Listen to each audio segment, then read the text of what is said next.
Hello friends, welcome to my YouTube channel. Friends, इस video में हम बात करेंगे क्लासिफिकेशन ऑफ मैटर के बारे में। बेसिक कॉन्सेप्ट्स ऑफ केमिस्ट्री का जो पहला वीडियो है उसमें मैंने बात किया था कि मैटर क्या होता है और उससे रिलेटेड 2-3 क्वेश्चंस करवाए थे। तो अगर आपने उस वीडियो को नहीं देखा है, मैं आपको रेकमेंड करूँगी कि जाके उस वीडियो को देखें, ताकि आपको शुरू से पता चल सके और आप स्टेप बाय स्टेप आगे बढ़ सकें। तो अभी हम बात करेंगे क्लासिफिकेशन ऑफ मैटर के बारे में।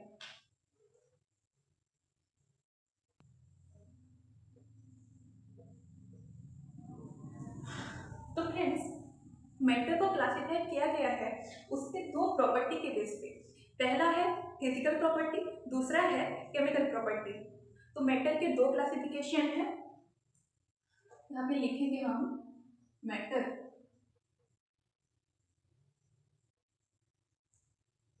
एक है फिजिकल क्लासिफिकेशन, दूसरा है केमिकल क्लासिफिकेशन।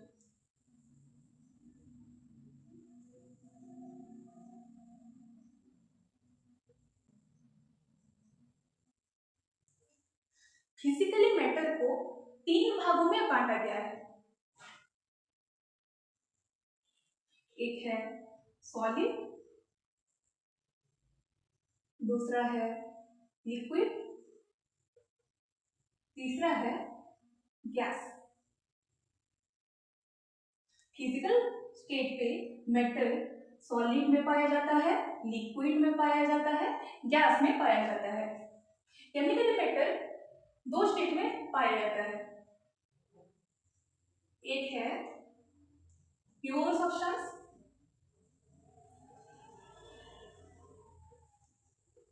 दूसरा है मिक्सचर।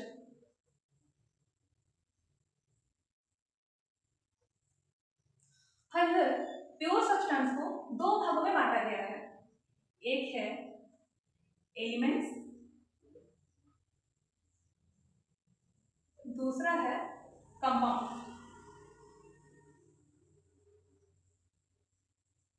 मिक्सचर को फर्दर दो भागों में बांटा गया है। एक है होमोजेनियस मिक्सचर,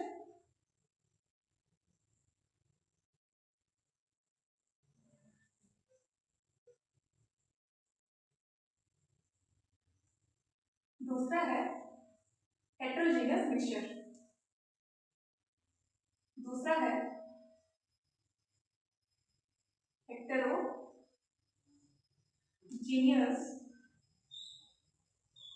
मिक्सचर। फटाफट आप इसको नोट डाउन कर लीजिए। रिकल करते हैं। मैटर को क्लासिफाई किया गया है उसके दो प्रॉपर्टी के बेस में। एक है फिजिकल प्रॉपर्टी, दूसरा है केमिकल प्रॉपर्टी। मैटर का जो फिजिकल क्लासिफिकेशन है उसमें मैटर सॉलिड स्टेट में पाया जाता है, लिक्विड स्टेट में पाया जाता है, गैस स्टेट में पाया जाता है। केमिकली मैटर को दो भागों में बांटा गया है। एक है प्योर सब्सटेंस, दूसरा है मिक्सचर। प्योर सब्सटेंस को फर्दर दो भागों में बांटा गया है। एक है एलिमेंट्स, दूसरा है कंपाउंड। मिक्सचर को फर्दर दो कैटेगरी में बांटा गया है। एक है होमोजेनियस मिक्सचर, दूसरा है हेटेरोजेनियस मिक्सचर। फटाफट आप इसे नोट डाउन कर लीजिए या फिर स्क्रीनशॉट ले लीजिए। हम इसको इरेज करते हैं। तो फ्रेंड्स, पहले हम पढ़ेंगे मैटर की physical classification.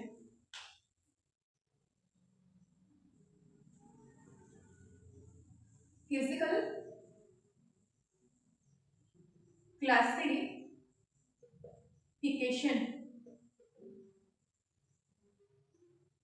Physically matter solid, liquid और गैसियस स्टेट में। फिजिकली मैटर सॉलिड, लिक्विड और गैसियस स्टेट में पाया जाता है। सॉलिड्स में पार्टिकल्स पूरा पास पास होते हैं, लिक्विड में पार्टिकल्स थोड़ा दूर दूर होते हैं, गैस में पार्टिकल बहुत दूर दूर होते हैं। अभी हम बात करेंगे इसके पैरामीटर्स के बारे में। ये थोड़ा मैं इस तरफ ले लूं।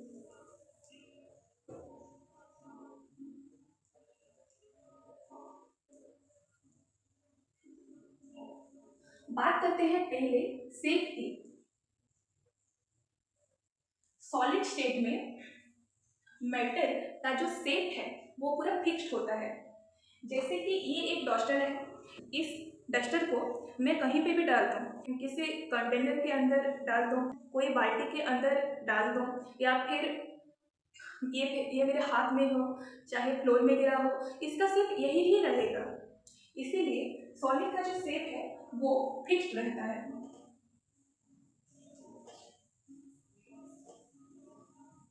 पर अगर हम बात करेंगे लिक्विड के बारे में, लिक्विड का जो शेप है वो उस कंटेनर का शेप के ऊपर डिपेंड करता है जिस कंटेनर के अंदर वो लिक्विड है। जैसे लिक्विड का एक एग्जांपल है पानी, जिसे हम पीते हैं। पानी को अगर मैं बोतल के अंदर डाल दूं तो पानी सिलिंड्रिकल शेप ले लेगा। वही पानी को अगर मैं कोई बक्से के अंदर डाल दूं तो वो रेक्टेंगुलर शेप ले लेगा। पानी को अगर मैं कोई कढ़ाई में डाल दूं तो वो हेमिस्फेरिकल शेप ले लेगा। पानी को अगर मैं कोई कोन में डाल दूं तो वो कोन का शेप ले लेगा। इसीलिए लिक्विड का जो शेप है वो उस कंटेनर के ऊपर डिपेंड करता है जिसके अंदर वो लिक्विड है। तो लिक्विड का शेप फिक्स्ड नहीं होता।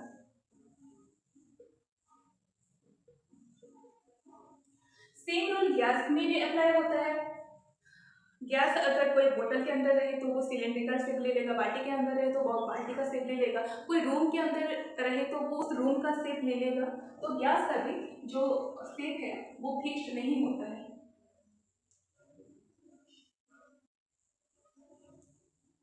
अभी हम बात करेंगे वॉल्यूम के बारे में। आप बताइए सॉलिड का जो वॉल्यूम है क्या वो फिक्स्ड है?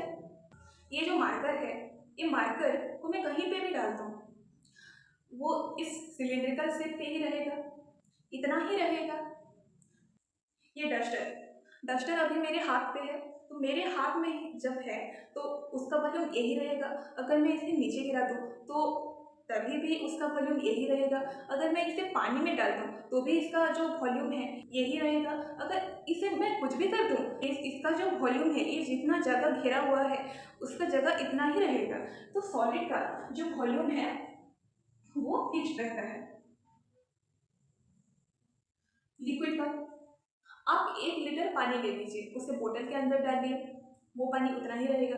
फिल्टर के अंदर डालिए, वो पानी उतना ही रहेगा। बाल्टी के अंदर डालिए, वो पानी उतना ही रहेगा। आप उसे अगर नीचे भी डाल दो तो वो पानी उतना ही रहेगा। पानी को आप कुछ भी करें, पानी का वॉल्यूम उतना ही रहता है। तो लिक्विड का जो वॉल्यूम है वो फिक्स्ड होता है। पर गैस का आप बताइए, गैस का वॉल्यूम क्या फिक्स्ड रहता है या फिर वेरिएबल रहता है? एक एग्जांपल से समझते हैं। ये एक कंटेनर है। कंटेनर अगर इतना खाली है तो ये वॉल्यूम गैस का होगा। कंटेनर अगर इतना खाली है तो ये सारा गैस का वॉल्यूम होगा। कंटेनर अगर पूरा खाली है तो ये सारा वॉल्यूम गैस का होगा। तो गैस का वॉल्यूम फिक्स्ड नहीं होता।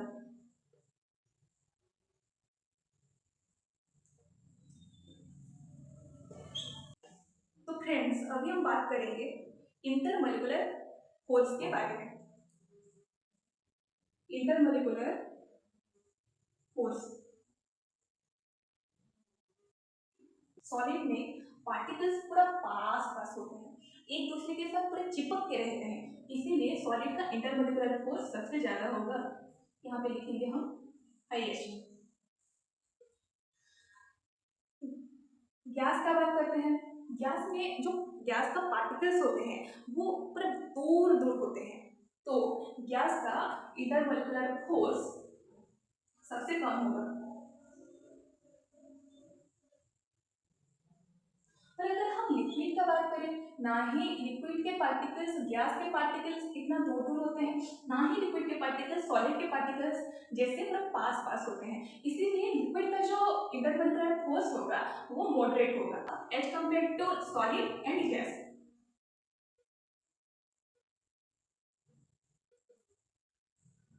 तो फ्रेंड्स ये आप नोट डाउन कर लीजिए या फिर स्क्रीनशॉट ले लीजिए। हम इसके ऊपर 2-3 क्वेश्चन करते हैं। तो फ्रेंड्स हम 2 क्वेश्चन करते हैं। पहला क्वेश्चन है largest intermolecular gap occurs in. बताइए इंटरमोलिकुलर गैप किस स्टेट में ज़्यादा होता है?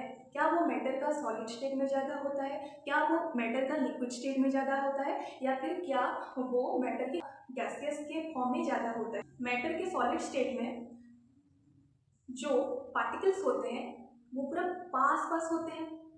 लिक्विड में मैटर के पार्टिकल्स थोड़ा दूर दूर होते हैं और गैस में मैटर के पार्टिकल्स पूरा दूर दूर होते हैं। तो देखते हैं ऑप्शन क्या है। पहला है वाटर, वाटर मैटर का लिक्विड स्टेट है। दूसरा है आयरन, आयरन मैटर का सॉलिड स्टेट है। तीसरा है कॉमन सॉल्ट, कॉमन सॉल्ट में मैटर का सॉलिड स्टेट है। और चौथा है एयर,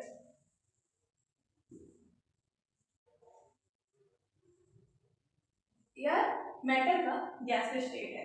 तो option D is the correct answer. दूसरा क्वेश्चन देखते हैं। When substance is heated it undergo chemical change it's state so expansion. और चौथा है ऑल। इसे एग्जांपल से समझते हैं हम। एग्जांपल, अगर हम कैल्शियम कार्बोनेट को हीट करेंगे, याद रखिए फ्रेंड्स ये हीट का सिंबल है। तो कैल्शियम कार्बोनेट को हीट करने पे ये कैल्शियम ऑक्साइड और कार्बन डाइऑक्साइड में चेंज हो जाता है। तो बताइए यहाँ पे कैल्शियम कार्बोनेट का केमिकल चेंज हुआ या नहीं? यहाँ पे कैल्शियम कार्बोनेट था जो कि कैल्शियम ऑक्साइड और कार्बन डाइऑक्साइड में बन गया, तो यहाँ पे केमिकल चेंज हुआ। तो पहला ऑप्शन तो सही है, ठीक है। दूसरा ऑप्शन देखते हैं, चेंज इट्स स्टेट। ये भी एक एग्जांपल से देखते हैं। वाटर उसके सॉलिड स्टेट में है, मतलब आइस है। आइस को अगर हम हीट करेंगे तो वो वाटर लिक्विड में कन्वर्ट हो जाएगा। तो यहाँ वाटर के शेप में चेंज हुआ या नहीं हुआ? तो दूसरा ऑप्शन भी सही है। तीसरा ऑप्शन है सो एक्सपेंशन। वाटर लिक्विड के फॉर्म में है, उसको हम हीट करेंगे तो वो वाटर वेपर पे कन्वर्ट हो जाएगा। और वाटर वेपर क्या है? गैसियस फॉर्म है। यहाँ पे अगर 1 लीटर पानी था तो वेपर क्या 1 लीटर होगा? वो तो पूरा रूम में स्प्रेड हो जाएगा, मतलब एक्सपांड होगा। तो तीसरा ऑप्शन भी सही है। तो the correct answer is option D. Friends मैं आपको एक टॉपिक समझा देती हूँ, उसके बाद वीडियो को एंड करेंगे। आपने ये 9th या फिर 10th क्लास में पढ़ा भी होगा। एक प्रोसेस है जिसे बोलते हैं सब्लिमेशन। सब्लिमेशन, बताइए सब्लिमेशन क्या होता है? सब्लिमेशन एक ऐसा प्रोसेस होता है जिसमें कुछ सॉलिड्स उनका स्टेट चेंज करते हैं डायरेक्टली गैसियस स्टेट में बिना लिक्विड स्टेट पे जाए।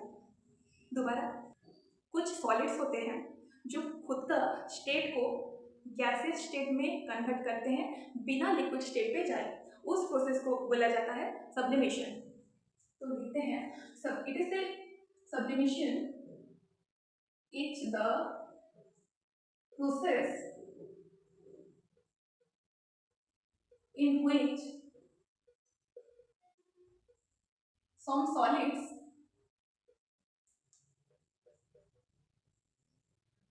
change their state to directly gaseous state without going। Friends ये जो WO है ये विथ आउट है, जो कि मैं शॉर्ट फॉर्म में यूज करती हूँ, आप इसे याद रखिएगा। Without going to liquid state, उस प्रोसेस को बोला जाता है सब्लिमेशन। तो जो सॉलिड्स डायरेक्टली गैसियस स्टेट में जाते हैं उनको बोला जाता है sublimable solids. The Solids are called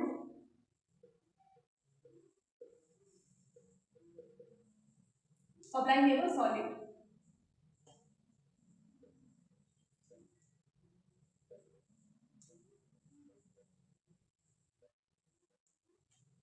कुछ एग्जाम्पल्स देखते हैं। एक एग्जाम्पल तो आपके माइंड में आ रहा होगा, कैंकर। जो जो आपके घर में होता है, कपूर, जो पूजा में यूज होता है, वही कैंकर है ये। दूसरा है, पहला है कैंकर, दूसरा है NH4Cl,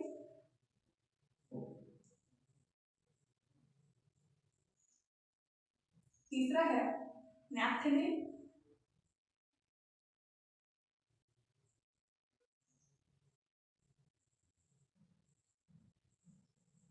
और आयोडीन।